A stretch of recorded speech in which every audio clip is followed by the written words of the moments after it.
Habibillah ala Yasin Habibillah.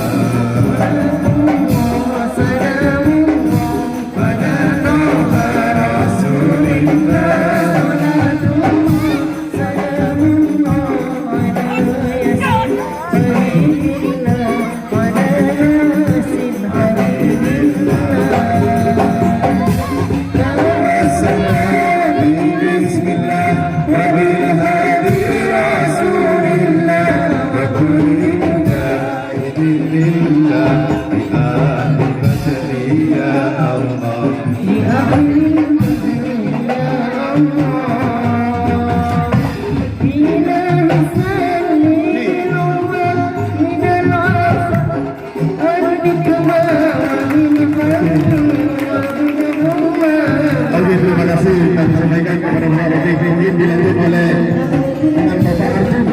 Ya, Bapak Arjun ya. Bapak Arjun sebagai dari pendekar Wadas, pendekar Pancasila Wadas Moroh. Mungkin dari rekan-rekan yang lain mau menampilkan keseniannya, boleh request kami untuk mendaftarkan. Oke.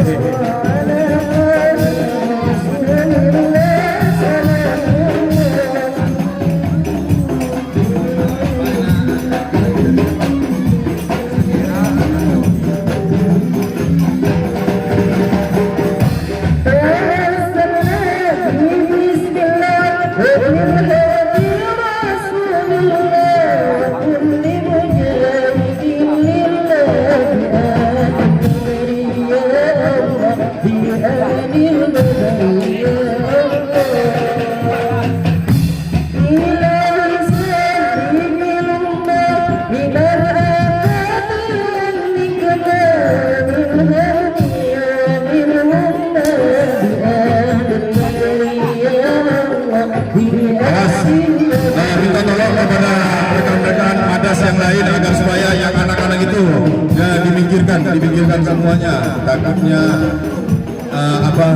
dorong-dorongan ke depan.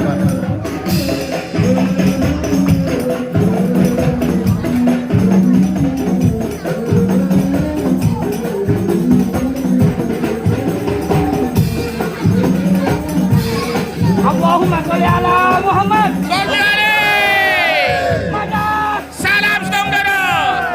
Kasih tepuk tangan untuk Bapak Arjun dari pendekar Pencaksilat Madura, dari pendekar Madas juga ini. Yuk kasih tepuk